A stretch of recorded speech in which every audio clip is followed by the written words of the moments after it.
Olá, pessoal, muito bem-vindos ao nosso aquecimento pré-evento do Congresso de Geriatria Europeu. Olha, pessoal, como vocês sabem, eu estou aqui presencialmente, vendo as aulas, conversando com os professores, fazendo contato com todas as pessoas. Olha, que evento grande, que coisa maravilhosa, que organização, realmente, eles estão de parabéns por organizar uma coisa assim que, de fato, vai impactar a nossa prática médica, sem sombra de dúvidas. E hoje tiveram muitas aulas legais, muitas informações boas, e tudo isso a gente vai conversar rapidamente aqui. Isso aqui é só um aquecimento, porque, como vocês sabem, a gente vai preparar, a partir desse material, um workshop, um evento grande, com muitas informações, com conteúdo que vai, de fato, mudar a prática médica de todos aqueles que tiverem acesso ao que a gente está produzindo. Então, entre os dias 29 e 1, né, 29 agora de setembro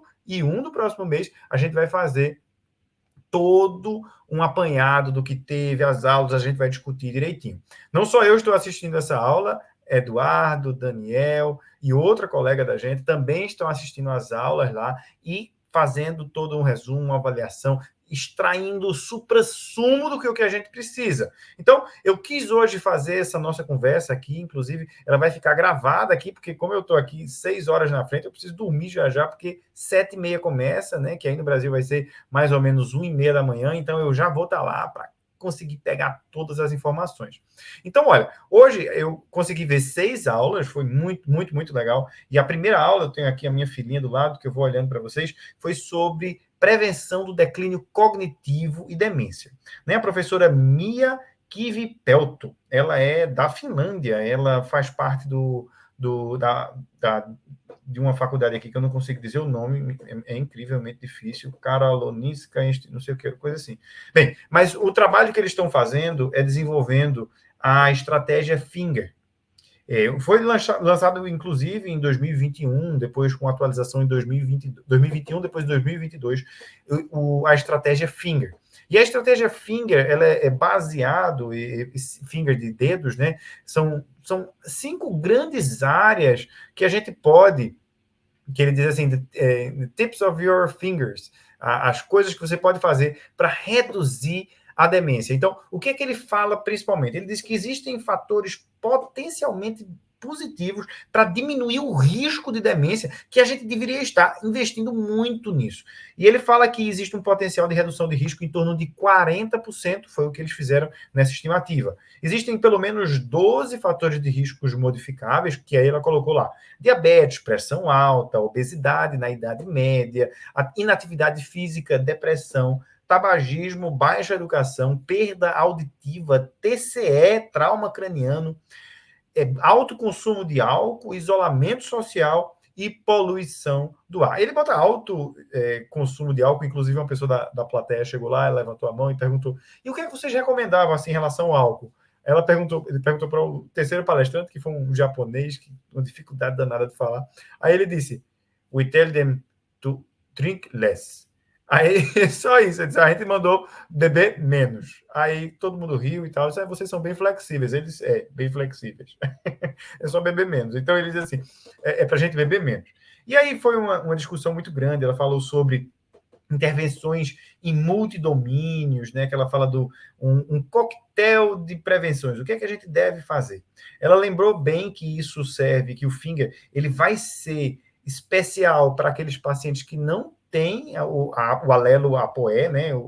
Geneticamente induzido pela ApoE, porque o fator de risco é muito alto, né? Os pacientes portadores da ApoE vão ter um risco muito maior de desenvolver demência, mas todas essas atividades vão funcionar mesmo para aqueles portadores da alteração genética, para aqueles não portadores. E ela foi muito enfática nisso, então serve para os dois. O trabalho foi de 5, eles fizeram um follow-up de 5, 7 e 11 anos. Até 7 anos o resultado foi assim, estrondosamente maravilhoso. De 7 para 11 a coisa meio que desandou um pouquinho. Então, ficou-se meio na dúvida. Poxa, o que foi que aconteceu? Mas a gente sabe que houve uma pandemia aí no meio do caminho e eles tiveram algum prejuízo, né? Então, assim, mas a grande evolução foi significativa. Ele mostra muito, a gente vai conversar isso em detalhes, né? Olha, esse slide aqui, ó, que vai estar na nossa conversa. Não sei se está dando para ver bem aí. Aqui, ó. Deixa eu ajeitar aqui. Aqui fala bem direitinho sobre o efeito positivo até 7 anos. Ó. Muito. Essa linha de baixo é o pessoal que não teve a intervenção e a linha de cima teve a intervenção. No final de 11 anos, deu mais ou menos igual, mas aqui foi a pandemia no meio, então eles tiveram algum prejuízo. Eles fizeram, aí já parte para a segunda aula, onde na segunda aula eles começaram a falar de como implementar, né? Lembrando que eles falaram de custos, que o custo diminui muito, porque existe um custo muito grande no tratamento das demências. Então, os portadores do ApoE 4, né, eles tiveram ainda assim uma grande vantagem. Então, partindo daí, a gente vai para a segunda parte, que foi a de implementação. Como implementar isso, né? Então, eles falaram muito sobre como a gente deve fazer uma mudança no estilo de vida e essa intervenção em múltiplos domínios. Eles falaram especialmente que a gente deve ter uma abordagem multi profissional. A gente vai precisar da abordagem do educador físico, de toda uma equipe que vai direcionado, nutricionista, um assistente social que vai estar focando nesse paciente. E algumas coisas que eles perguntaram lá, que ela disse na entrevista, como fazer engajamento, né? Eles perguntaram assim, o que é que motiva as pessoas a fazerem o engajamento? Então, algumas respostas foram, quando as pessoas sabem que é benefício para a saúde, que tem um componente social importante, você vai socializar. Então, ela disse assim, se as pessoas tiverem conhecimento sobre o benefício que elas vão ganhar, elas vão ser muito mais engajadas na atividade física. Então, nossa tarefa aí é educar. Familiares e amigos são muito ativos, isso tende a fazer que você também, né? A gente é a média das pessoas que a gente convive. E aquilo, se ele for divertido, se você tiver naquilo ali uma história de prazer, isso também vai fazer com que as pessoas engajem muito mais nessa mudança de estilo de vida, em especial a atividade física. E ele fala que isso vai dar um significado para aquilo que a gente está fazendo. E quando ele pergunta assim, e o porquê que as pessoas não faziam? Aí foram várias coisas, né? Porque achavam que não era necessário, uma pequena porção de pessoas colocou isso, né? Ou então que tinha não tinha significado, não conseguia pegar transporte para ir, problemas de tempo, ela colocou, que tinham outros hobbies, que tinham problemas familiares, problemas de saúde. Então, essas foram a maioria das vezes os que eles responderam para não fazer. Ele falou mais também assim, aquilo que eu comentei, né? Colaboração muito profissional, tem que fazer assim. Ela falou muito assim. Existe nesse acompanhamento a necessidade de você ficar frequentemente reacessando esse paciente, perguntando: olha, como é que você está, como é que foi, e você dar um feedback, fazer um follow-up, e estabelecer metas, sabe, para que as pessoas consigam melhorar. Né? Então, só isso, assim. E uma coisa importante que eles disseram é o seguinte, o Finger, ele é focado em cognição, né? Cognição. Mas a partir do momento que você está fazendo todo esse trabalho, né? What's good for your brain is good for your heart, né? O que é bom para o seu cérebro é bom para o seu coração e para o seu corpo. Então, eles disseram assim, se você reforçar que é para ter uma melhora no bem-estar geral, isso tem um impacto maior do que só na demência. Então, isso também foi muito positivo. Eles falaram fala um pouquinho do trabalho, que a gente vai falar isso mais para frente. Então, essas foram basicamente as 3 primeiras aulas mostrando como é a implementação do Finger. Não vou me estender muito, porque na semana que vem, dia 29, é aí que a gente vai fazer o show e vocês vão aprender a usar o Finger na prática, como é que usa, como é que implementa, como é que coloca ele todinho. Ver se vai ser muito legal. Agora, a segunda parte que eu estava assim empolgadíssimo para ir para ela, eu saí correndo, tentando pegar. Eu tentei falar com essa Mia, né, a professora lá, mas ela me ignorou solenemente, ela deu as costas para mim e foi-se embora. Eu tentei que só falar com ela, mas ela não quis conversa, não. Aí, porque eu gostei muito da apresentação dela, inclusive, né? Aí eu fui para outra do professor Martin Velin, o nome dele é meio difícil aqui, deixa eu ver, para eu dizer certo para vocês o nome dele. É Martin... Peraí, como é? Martin Velin, tá certo. Martin Wering. Ele é alemão, né? E foi mostrar para a gente o Forta, The Forta List. Né? Forta, que eu coloquei a postagem, eu coloquei o vídeo da entrevista deles lá no Instagram. Se você não viu ainda, vai lá dar uma olhadinha. Foi muito legal, eu consegui entrevistar ele no final.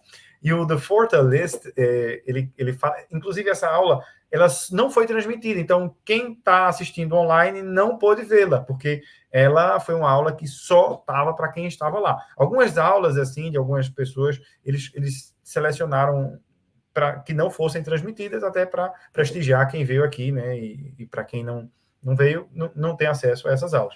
Então, essa foi uma mesa sobre desprescrição e prescrição, que é um tema muito, muito, muito, muito badalado. Para vocês terem ideia, eu assisti essa aula em pé, porque mesmo eu correndo para chegar lá, eu me atrasei com a outra que não queria fazer entrevista comigo, né?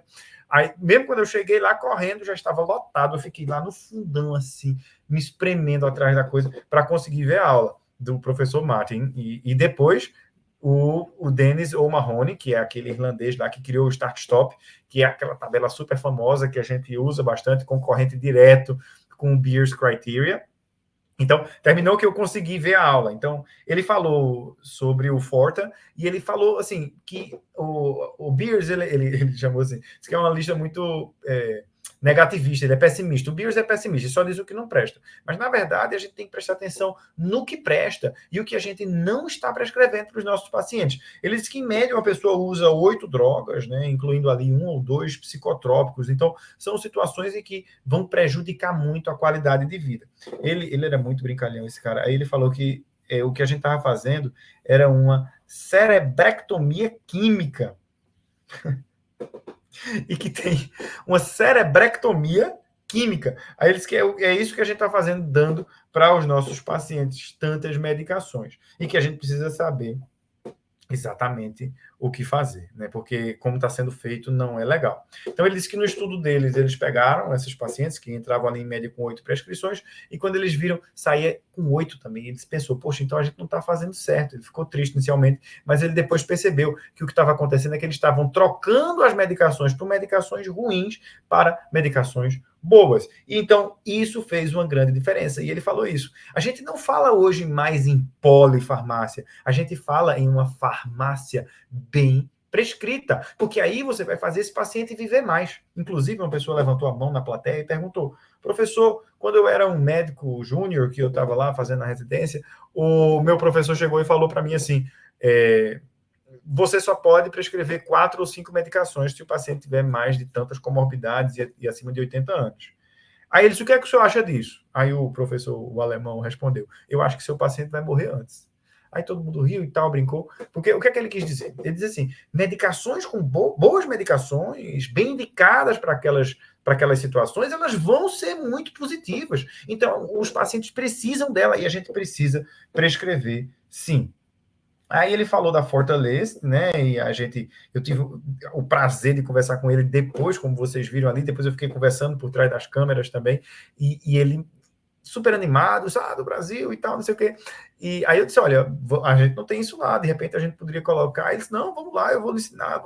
A gente trocou e-mail e quem sabe vai surgir aí uma parceria e a gente vai conseguir trazer essa Fortaleza, né? Que é Fit for the Aged, que é são as medicações apropriadas, né? A Fortaleza, que tem assim, ele fala também na aula assim, que são medicações nível A, que são absolutamente necessárias, nível B, que são potencialmente benéficas, C, de careful, cuidado, aí ele complementa assim, ele era muito tirador de onda, aí ele botou assim, você vai usar com remorso e fazendo toda a vigilância possível. E o D de don't use, no matter what, né? Não importa nada, não use essas medicações, aí tem lá, né? Então, ele falou um monte de coisa, assim, mostrando o trabalho, e foi muito, muito, muito legal. Ele falou sobre as drogas que têm um potencial de levar a quedas, né, que inclusive foi a aula da última professora, Stop Falls, que eu vou falar já já dela. Então, o que ele fala é de qualidade de prescrição. Isso basicamente. A gente vai conversar um pouquinho mais, eu vou levar a Fortaleza, a gente vai detalhar ela na próxima aula, lá no dia 29 e 31. A gente vai conversar isso bem direitinho, porque essa aula foi fantástica. Logo em seguida, depois dessa aula, entrou doutor Denis Marrone, que particularmente eu estava ansioso para vê-lo. Quem não conhece ele, Denis Marrone foi quem criou o Start Stop. Então, puxa vida, eu fiquei assim, caramba, o cara criou. Eu já dei aula com a foto dele atrás de mim no slide, então fiquei doidinho para falar com ele. Inclusive, não consegui, o danado correu, escorregou de mim. Puxa, o cara fingiu que não me viu, não sei, aqui todo mundo tem 1,90 m, 2 metros, eu tenho quase 1,50 m, não é mentira, eu tenho 1,68 m. Mas ainda assim, eu sou muito baixinho, o cara, 2 metros de altura, todo mundo. Então, acho que ele não me viu. Mas eu vou tentar de novo, porque eu futuco, né? Napoleão era assim, pequenininho também, conquistou o mundo. Aí, vamos lá. Então, ele falou muito do Start Stop, ele falou que vai ter a versão nova, a versão 3, que está saindo agora. Acho que saiu agora, há pouco tempo atrás, e ele veio falar sobre algumas mudanças que aconteceram, né? Ele não falou exatamente todas as mudanças, mas claro que a gente vai falar para vocês em detalhes o Start Stop, como foi, o que é, como usar, quando usar, tudo isso a gente vai falar lá bem direitinho. Então, ele falou que aqui na Europa não é como nos Estados Unidos. Nos Estados Unidos tem uma equipe super financiada, um monte de dinheiro, e lá eles fizeram Beers Criteria, vendem por não sei quantos dólares o negócio, e a coisa funciona. Aqui eles não têm financiamento. Ele foi meio depressivo assim, na conversa dele, sabe? Assim, só a gente não tem financiamento, a gente não teve apoio, todo mundo trabalha de graça, e não sei o que. Ele estava meio triste. Aí... Então, pronto, assim, ele disse que idealmente ele gostaria de fazer a reposição desses critérios a cada 3 anos e tal, mas não. Então, eu vou mostrar para vocês e vou mandar isso tudinho lá na semana que vem. Ele falou uma frase muito boa, ele diz assim, a gente precisa continuar fazendo, a gente tem que continuar melhorando e tem que publicar, ainda que não esteja perfeito, porque ele colocou essa deixa eu mostrar aqui o texto para vocês. Não sei se dá para ver aí. Perfection is the enemy of the good. A perfeição é a inimiga do bom. Né? Então, antes feito que perfeito. O que ele diz é assim, vamos fazendo, que é o ideal. E no final, meu Deus do céu, ele colocou essa tirinha aqui, que eu vou usar em uma aula minha ainda, que ele coloca assim, o paciente falando. I prefer to organize my pills by side effects. Eu prefiro organizar minhas medicações por efeitos negativos, pelos efeitos colaterais. Ele coloca assim, essa daqui me deixa com sono, essa daqui me deixa triste, e essa daqui me deixa cansado. Então foi isso. Mais ou menos ele deu uma pincelada, que a gente vai falar muito mais aprofundadamente próxima semana. Ok?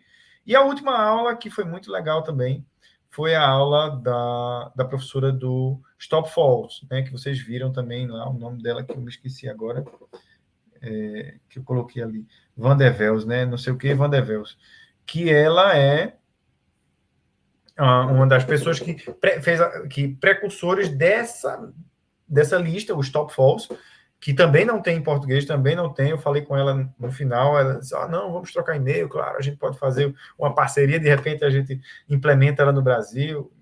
Já estou já me oferecendo aqui para trabalhar com ela.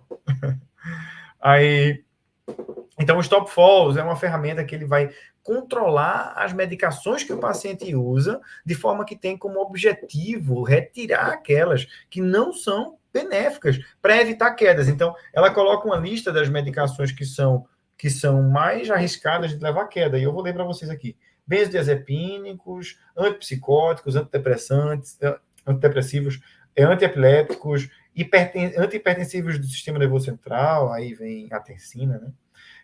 Vasodilatadores usados em doenças cardíacas, alfa-bloqueadores como antihipertensivos, diuréticos, né? Opioides, antihistamínicos, alfa-bloqueadores para doença prostática, medicações para incontinência urinária e medicações anticolinérgicas. Ele coloca essas como potencialmente... Nathalie, achei aqui. Essas medicações são as potencialmente arriscadas para levar à queda, né? Então, ela fala bem direitinho, eles fizeram um esquema de desprescrição estruturado que foi muito fantástico. Então foi isso, pessoal. Hoje o dia foi muito intenso, a gente conversou sobre bastante coisa, teve muito contato social. Depois vocês viram, eu terminei indo lá para o City Hall e e teve aquela festa enorme. Depois vocês olham lá nos stories, que está lá ainda. Foi muito massa. A gente comeu comida finlandesa. Eu conheci um monte de gente lá da Finlândia, do Quai, do Catar, e um bocado de lugar.